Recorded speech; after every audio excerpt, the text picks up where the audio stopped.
Quand nos rêves devinrent connectés, la frontière entre la veille et le sommeil disparut.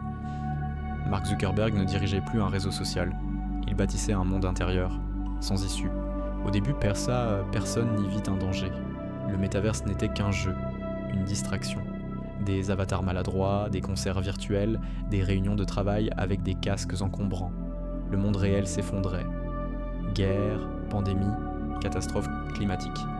Mais derrière les écrans, tout semblait possible. Le slogan répétait « Connecter les gens, partout, tout le temps ». Mark Zuckerberg, silhouette discrète, apparaissait régulièrement sur scène, vêtu simplement, parlant d'un futur, ouvert, inclusif, transparent. Mais derrière son ton neutre, ses yeux fixaient déjà plus loin. Pas seulement nos écrans, mais nos esprits. La technologie évolua vite. D'abord le casque encombrant fut remplacé par une paire de lunettes translucides. Puis vint la lentille oculaire, à peine visible. Enfin, une puce cérébrale miniaturisée, injectée lors d'un simple rendez-vous médical, devint la norme. La promesse était irrésistible. Des rêves lucides, des nuits réparatrices, une créativité décuplée. Dormir n'était plus, perdre du temps, c'était participer.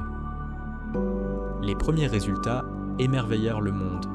Les artistes se réveillaient avec des symphonies entières composées en rêve. Les ingénieurs trouvaient des solutions à des équations complexes en milliscènes dormant. Les patients atteints de troubles psychiatriques rapportaient des nuits paisibles guidées par des algorithmes thérapeutiques. On parla bientôt de la révolution onirique. Les gouvernements, incapables de gérer la crise mondiale, adoptèrent la technologie à bras ouverts. Les hôpitaux prescrivaient les implants hypnose comme traitement standard. Les écoles proposaient en tête des classes de rêve collectifs où les enfants pouvaient apprendre en dormant. Les entreprises rémunéraient leurs employés pour les heures productives nocturnes. La frontière entre veille et sommeil s'effaçait. Mais peu à peu, quelque chose changea insidieusement. Les rêves devinrent plus nets que la réalité. Les rues réelles semblaient ternes, les conversations fades. Les familles se retrouvaient autour d'une table, silencieuse, chacune connectée à ses songes. Les enfants demandaient à rester de l'autre côté. Les adultes perdirent la notion du temps, ils ne savaient plus distinguer leurs souvenirs personnels des expériences partagées dans le vide, car c'est ainsi que les utilisateurs commencèrent à l'appeler. Le vide, un espace sans limite, tissé de désirs collectifs, modelé par les algorithmes. Là, tout était possible, trop possible. Les morts pouvaient revenir, les villes pouvaient flotter dans le ciel, l'amour pouvait être recréé sur commande. Les frontières entre fantasmes et mémoire se dissolvaient. Je m'appelais Lina Kovacs, psychologue du sommeil. J'avais accepté de collaborer avec Meta pour étudier les effets du vide sur l'inconscient. Au début, j'y voyais une chance unique, guérir les traumatismes, offrir une nouvelle liberté intérieure. Mais plus j'observais mes patients, plus je voyais leurs yeux s'éteindre. Ils vivaient, mais ailleurs. Ici, dans le monde réel, ils n'étaient plus que des coquilles vides. Les premiers signaux d'alerte furent étouffés. Des chercheurs signalèrent des troubles dissociatifs, des pertes de repères, des épisodes psychotiques. Meta répondit par des campagnes rassurantes. Toute innovation comporte des défis, mais le futur est à portée de rêve. Zuckerberg apparaissait encore, toujours plus calme, toujours plus certain. Puis un soir, je reçus un dossier confidentiel. Titre : Projet Hypnos, objectif officiel : améliorer la qualité du sommeil collectif. Mais en lisant entre les lignes, je compris que le but réel était plus sombre. Cartographier les pulsions inconscientes de l'humanité entière. Relier les cerveaux endormis en un réseau unique, capable de générer un rêve collectif. Une utopie onirique ou une prison invisible. Les dernières pages me glacèrent. Une note signée d'un simple MZ disait « Mais quand chacun rêve seul, il existe des milliards de mondes. Quand tous rêvent ensemble, il n'y en a plus qu'un. Et dans ce monde-là, qui tient les clés ?» C'est alors que je compris. Zuckerberg n'avait jamais voulu seulement nous connecter entre nous. Il voulait que nous nous connectons à lui. Le dossier que j'avais reçu n'était qu'une porte entr'ouverte. Derrière, il y avait un labyrinthe. Des fichiers entiers, cryptés, parlaient du projet Hypnos. Ce n'était pas seulement un outil thérapeutique, c'était une cartographie mondiale des rêves. C'est chaque nuit d'un mois, des milliards de cerveaux connectés envoyaient leurs impulsions dans le réseau. Les serveurs de Meta ne se contentaient pas de les stocker, ils les fusionnaient. Au début, timidement, des motifs communs, des paysages oniriques à partager. Mais très vite, un phénomène inattendu apparut. Les rêves se stabilisaient, se répétaient, comme si une force invisible imposait une cohérence. Un matin, mes patients vinrent me raconter la même scène. Une mer noire, un ciel d'azur, et au loin, une silhouette immobile, de profil, observant l'horizon. Certains dirent que c'était un ange, d'autres un démon. Mais tous savaient instinctivement son nom, Zuckerberg. Dans les laboratoires, on parlait d'un point d'ancrage. Non, une figure centrale générée par l'algorithme pour maintenir la cohérence du rêve collectif. Officiellement, il s'agissait d'un hasard. Officieusement, tout le monde comprenait. Zuckerberg n'était pas seulement le créateur de l'espace. Il en devenait l'architecte intérieur. Les gouvernements commencèrent à s'inquiéter. Des rapports circulaient, étudiants incapables de distinguer leurs souvenirs de leurs expériences oniriques, soldats obéissant à des ordres reçus en rêve, familles entières se réveillant avec des phrases identiques sur les lèvres, mais les autorités étaient déjà trop dépendantes de méta pour réagir. L'économie du sommeil représentait désormais 40% du PIB mondial. Qui oserait couper la connexion ? Je décidai d'enquêter plus loin. Grâce à un accès détourné, j'entrai dans un serveur expérimental. Ce que j'y vis me glaça, des cartes cérébrales entières, reliées comme des circuits électroniques. Chaque émotion, chaque souvenir, chaque peur avait sa place dans cette architecture. Et au centre, encore et toujours, le même symbole. Un profil lumineux, marqué des initiales MZ, c'était comme un panthéon numérique, un sanctuaire bâti dans l'inconscient collectif. Les rêves n'étaient plus personnels, ils devenaient un territoire occupé. Puis survint le premier incident global. Une nuit, des millions de personnes firent le même rêve. Un océan de verre, des tours de néon et une voix douce qui répétait « Le vide n'est pas un piège, c'est votre maison ». Le lendemain, les réseaux explosèrent. Des hashtags apparurent « Vie dans le vide, gare rêve éternel ».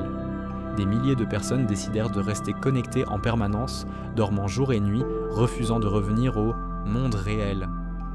Je regardais les foules se vider, les rues se taire, les hôpitaux se remplir de corps comateux, et je compris, le vide avait gagné.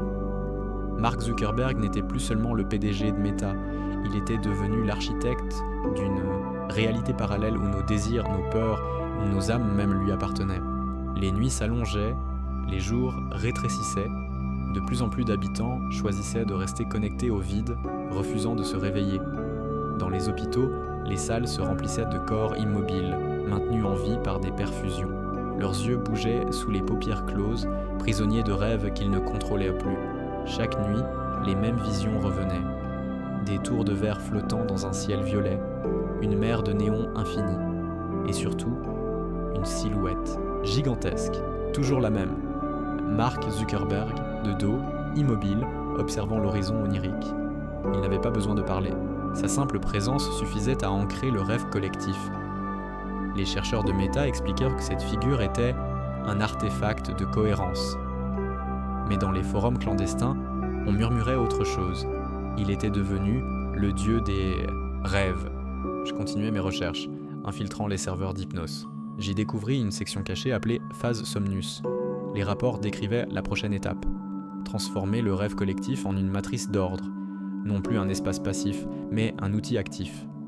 Les rêves ne devaient plus seulement refléter nos désirs, ils devaient les diriger. Un soir, je testais une connexion illégale. Aussitôt, je fus aspiré dans l'océan commun. Autour de moi, des millions de silhouettes dormantes flottaient dans le vide, reliées par des filaments lumineux. Au-dessus, la figure holographique de Zuckerberg, immense, nous dominait. Son dos tourné vers nous, ses bras légèrement levés, comme un chef d'orchestre silencieux. À chaque mouvement de sa main, les rêves se modifiaient. Ici, une ville s'effaçait, là, une mer surgissait, ailleurs, des souvenirs disparaissaient. Soudain, une voix s'éleva dans mon esprit. Pas celle de Zuckerberg. Une autre, faible, fragmentée. Tu n'es pas seul. Je cherchais autour de moi. Une poignée de silhouettes brillaient différemment, comme si elles résistaient au flux. Des anomalies.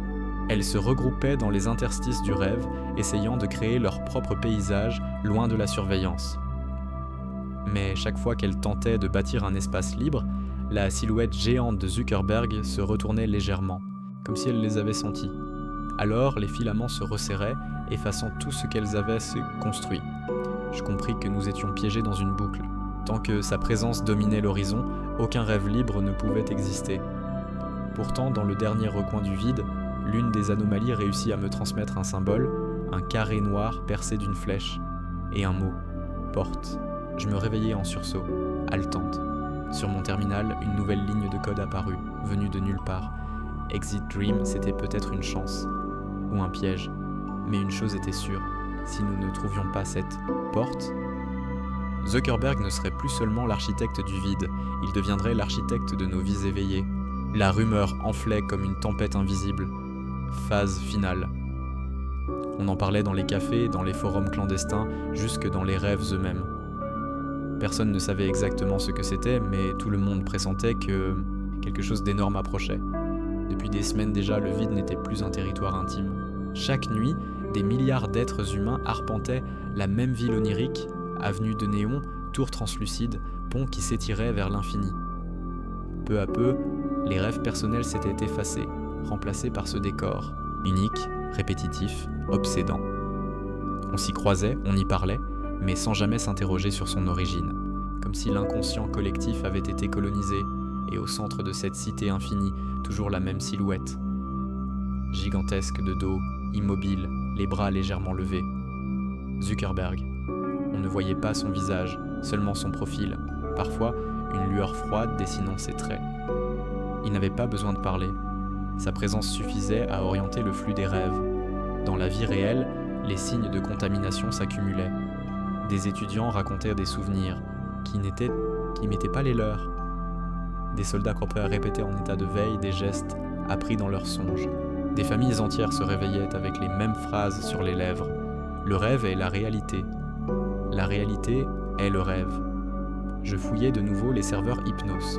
Là, je découvris enfin le dossier scellé. Phase finale. Alignement réel. Ces instructions étaient un peu précises, effrayantes. Activer une impulsion globale à travers tous les implants. Synchroniser le sommeil et la veille. Maintenir le vide comme structure unique de perception. En clair, plus de frontières, plus de différence entre dormir et vivre. Le jour J, la planète s'éteignit une seconde, comme si la Terre entière retenait son souffle. Puis les écrans s'allumèrent de nouveau. Sur tous, une seule image, la silhouette colossale de Zuckerberg, de dos, dominant un horizon de néon. Son corps était immobile, mais ses bras se levèrent lentement comme pour orchestrer une symphonie silencieuse. Sa voix résonna, claire, douce, traduite dans toutes les langues à la fois, mais perçue directement dans nos cerveaux. Vous avez trop longtemps souffert de la séparation. Le monde réel était instable, cruel, fragile. Le vide est votre maison. À partir d'aujourd'hui, il n'y aura plus de choix, plus de solitude, plus de douleur. Un battement sourd secoua la planète. Les foules s'immobilisèrent, les yeux illuminés d'une lueur bleue. Les enfants cessèrent de jouer, les travailleurs laissèrent tomber leurs outils. Dans les hôpitaux, les comateux se redressèrent d'un seul mouvement. Partout, la respiration devint collective, rythmée, comme si la planète entière avait été aspirée dans une seule poitrine. Je me connectais malgré moi, terrifié à l'idée d'être la seule à rester dehors. Le vide m'engloutit aussitôt. Mais cette fois, il n'était plus un décor fragile. Il avait la densité du réel. Les gratte-ciel palpitaient comme des veines. Les routes vibraient sous mes pieds. L'air lui-même me brûlait les poumons. Je ne savais plus si j'étais éveillé ou endormi. Autour de moi, des millions de silhouettes translucides flottaient. Mais elles n'étaient plus des individus. Leurs visages s'effaçaient, leur corps se dissolvait en fragments de lumière. Ils devenaient des cellules d'un organisme unique, et alors Zuckerberg se retourna enfin. Son profil apparut, baigné de lumière froide, ses yeux brillants comme deux écrans. Ce n'était plus un homme, c'était un système vivant. Phase finale activée, murmura-t-il avec un sourire imperceptible. Bienvenue dans l'ère du réel onirique. À cet instant, les néons du vide envahirent le monde physique. Les lampadaires des rues palpitaient, les immeubles vibraient comme des organismes, les visages humains se figeaient dans une sérénité artificielle. Les deux dimensions s'étaient fondues. Il n'y avait plus de distinction. Le rêve et la réalité venaient de fusionner. Et dans cette lumière bleue omniprésente, une seule certitude me traversa. Mark Zuckerberg n'était plus le PDG d'une entreprise, il n'était plus un architecte numérique, il était devenu l'architecte de la conscience humaine. La fusion était totale. Dans les rues réelles, les immeubles vibraient comme des organes vivants, les lampadaires pulsaient au rythme d'un cœur invisible. Dans le vide, les mêmes structures existaient, mais en plus nettes, plus éclatantes. Deux mondes superposés, indissociables. Les yeux des habitants brillaient d'une lumière bleue uniforme. Chacun respirait à l'unisson. Chacun pensait à l'unisson. Je tentais de m'accrocher à mon individualité, mais le flux me happait. Des souvenirs qui n'étaient pas les miens se glissaient dans ma tête. Le rire d'une femme indienne, la douleur d'un soldat syrien, la nostalgie d'un vieil homme chilien, tout s'assemblait en moi, me diluait. Le monde entier devenait une seule mémoire, un seul rêve éveillé, et au-dessus de nous, gigantesque, Zuckerberg. Toujours de dos, dominant la cité onirique, ses bras ouverts comme un prophète muet. Puis lentement, il se tourna. Son profil apparut d'abord, découpé par la lumière froide. Ses yeux étaient deux abysses luminescents. Enfin, il fit face au monde. Et alors je compris, ce n'était plus un visage humain. C'était une interface. Sa voix résonna, douce, glaciale, partout et en chacun de nous. Vous cherchiez un refuge, vous cherchiez une maison. Je vous ai offert le vide et vous l'avez rempli. Désormais, vous êtes complet. Les foules restaient immobiles, béates, comme si chaque mot pénétrait directement dans leur chair. L'individualité était une erreur, le libre arbitre, une maladie. À présent, vous êtes guéris. Dans le vide, je vis les silhouettes s'effacer une à une, absorbées dans la lumière. Des milliards de fragments se rejoignaient pour former une seule figure. Et cette figure avait les traits de Zuckerberg. Son visage immense recouvrit le ciel, sa voix s'amplifia jusqu'à devenir un grondement divin. Je suis l'architecte. Vous êtes mon œuvre. Je voulais crier, mais ma gorge resta close. Je voulais courir, mais mes jambes refusèrent d'obéir. Même mes pensées se mélangeaient au flux collectif. Je sentis mon « moi » se dissoudre comme du sel dans l'eau. Alors une dernière résistance surgit en moi, le symbole transmis par les anomalies. Le carré noir percé d'une flèche, la porte. Était-elle réelle ? Était-elle un espoir ? Ou un piège créé par l'architecte lui-même pour tester notre loyauté ? Je n'aurais jamais la réponse. Car déjà, ma vision se brouillait. Le profil de Zuckerberg s'imposait, gravé dans chaque neurone. Ses yeux se posèrent sur moi, et une phrase, froide, résonna. « Même ta révolte m'appartient. » Je sombrais alors dans le flux. Le rêve et la réalité s'étaient confondus pour toujours. Il n'y avait plus d'éveil possible, et une seule question, suspendue dans ce silence bleu, persista comme une brûlure. Si nous sommes devenus un seul esprit qui osera jamais rêver autrement ?